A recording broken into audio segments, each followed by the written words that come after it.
Today I thought I would share one of my coffin spells.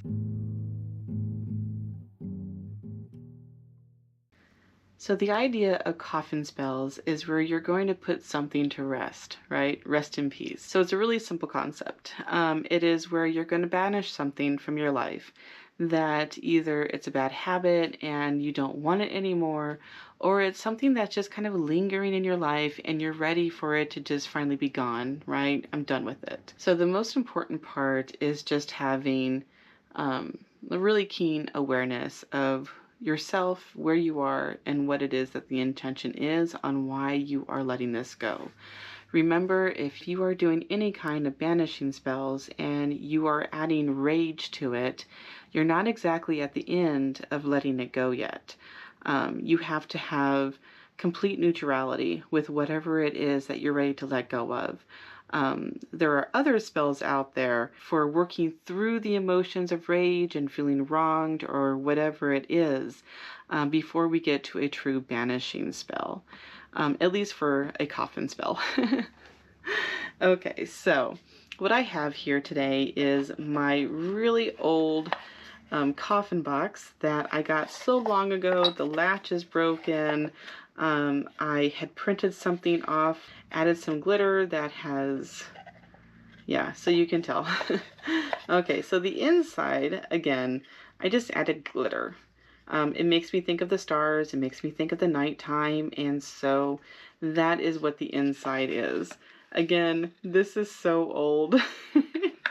But sometimes the best things in life are the things that are well used, well loved, and really have a signature energy of yourself and how it is that you use a particular item in your own craft. Okay, the other thing that I do have here is star anise. I'm going to be using this today for grounding. I'm going to be using just one star to put into this casket to recognize the fact that I'm bringing that to an end. I'm burying it, right? I'm going to put it into a symbolic ground. The other thing is bay leaf. Bay leaf is such a fun herb to work with, but this one is going to be for purification and having courage to walk away from the thing that I am going to be putting into the casket. I have some white earth clay. This can be anything from white chalk that is 100%, you just ground it up, or you can purchase some white clay.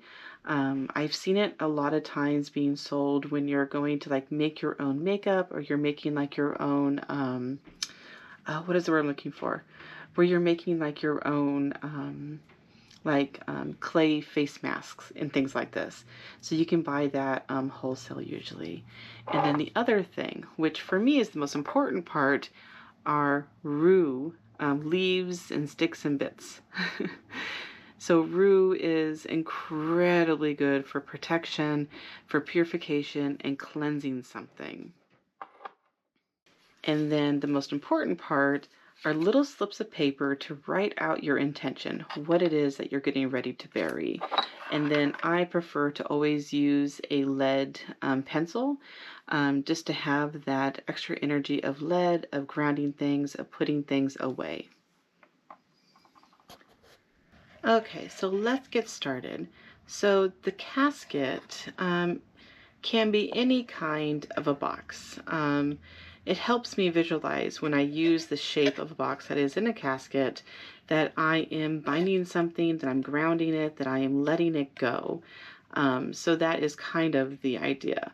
Literally playing into the concept of RIP, rest in peace. Okay, so I have a casket. You can use anything that is a box that can close. Okay, so this has already been cleansed from the previous time I used it. I tend to use one casket throughout the year, and I will add whatever intentions and workings I have into the same casket throughout the year. I try to add one item, like one thing, every month during the shadow moon. And so this is January. I'm getting ready for the shadow moon tomorrow night. And so I'm preparing for this right now.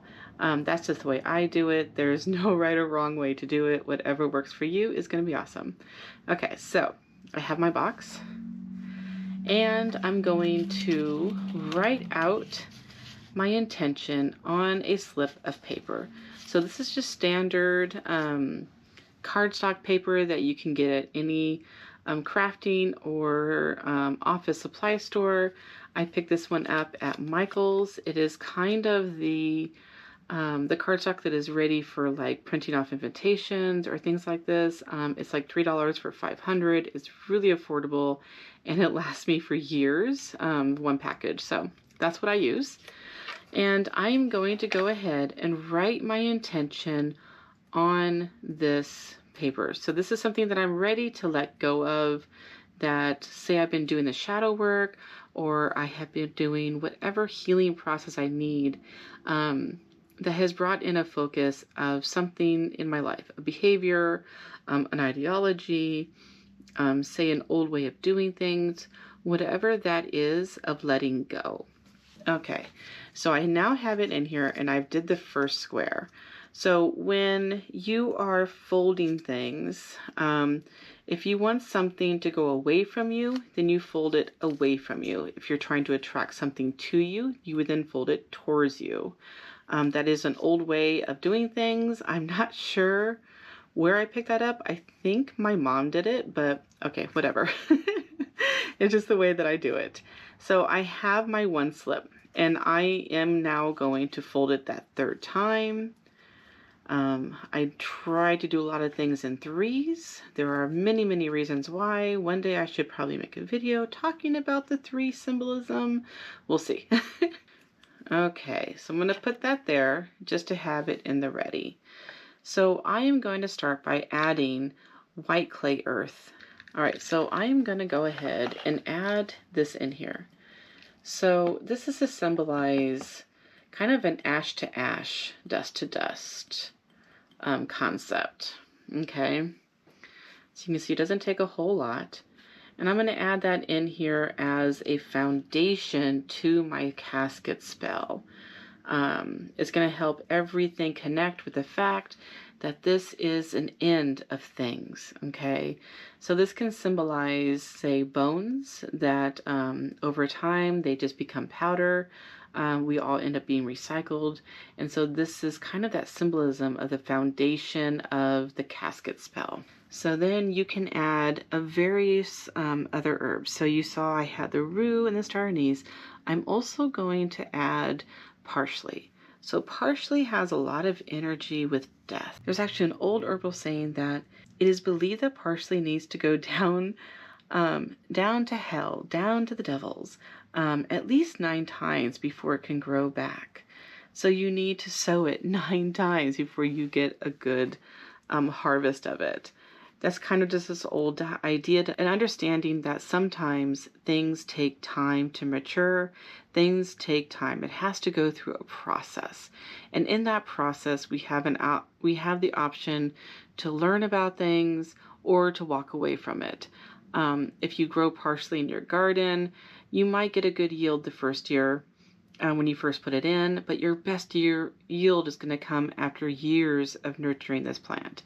And so there's a lot of symbolism in teaching you about that. And that can play heavily into magic, especially when you're letting things go. The whole idea of letting things go is a process, right? We don't stick it in here and then it's gone, and we don't ever need to worry about the habit or the behavior or whatever it is that we're letting go. It is a process of us going ahead, accepting of that thing no longer being in our life, and welcoming in something to replace it. So that whole process is symbolic with parsley. And so I'm going to add that in here so that every time I look in this, I'm going to see the white clay earth that is going to remind me of bones. It reminds me of letting things rest. The parsley of the process of things, knowing that there's a natural order to things and it will work out the way that I am intending it to work out. Okay, so now the next herb. So I'm going to now add the rue. So I might have put a little much in this jar. Yeah, I'm not going to put everything that I gathered here. So there is my rue. So rue is really good for using in protections and clearing and purification, so cleansing things, which is again playing into the concept of letting this go. Okay. Okay, so if the camera gets bumped, Jack is now getting involved. He's leaning against the candle, wanting to get into the herbs. So now I have my star anise. My supply is a little low. I'm going to have to actually look into replenishing it. But what you want to do is find a really good star. I don't have any complete ones, unfortunately. I have this one, but that's okay because as I'm working with this casket every single month of the year, I can always add more herbs and add that energy, that focus, the intention of what the casket is. And so right now I'm going to put this partial one in here, knowing that not everything is perfect, knowing that again, there's a process and I need to always welcome the opportunity, the unknown, the unexpected into my life. So I'm going to add that one up there. And then we have these little seeds, which I am going to add in here.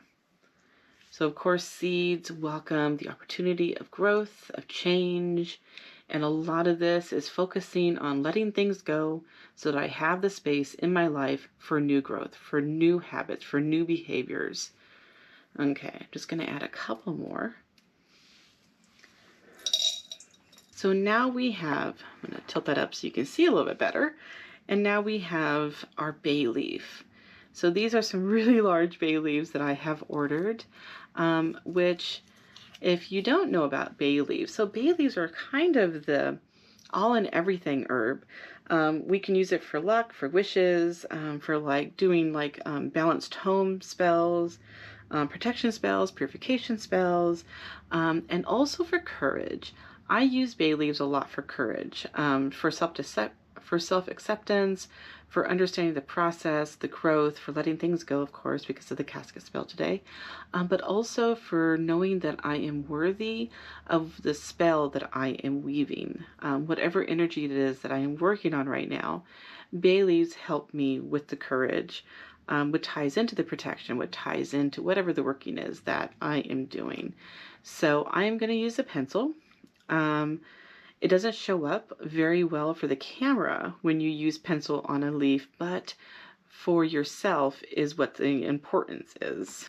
All right, so I'm going to go ahead and lay that in there so it didn't fit exactly. I'm going to break off just the stem, and I should be able to lay it in there. Yes. All right. So it's kind of a blanket. So we have these layers, this process that we've been building up in here, right? Now I can add my intention, what it is that I'm letting go of. And as I work through the month, it will fill up all the way to the top. And then in December, I take this to a bonfire and I burn it and I release it like a final release. Okay, so again, I am going to work with this under the shadow moon, or what many call the new moon, where I'm going to add various candle works with it, various chants, various poems, various words, spellcraft, whatever it is. That's the part that is personal within each person's witchcraft. So there we go. So every month I then close it, and I have an awareness of what it is that I'm banishing from myself, what it is that I'm letting go of, and what it is that I am knowing that I am making room for in my life for new things by letting this old thing go. And there we have it. A very simple casket spell that is an ongoing year-long process. All right. So thanks for hanging out with me for a few minutes. Hopefully you're having a beautiful day or night wherever you are, and happy witching.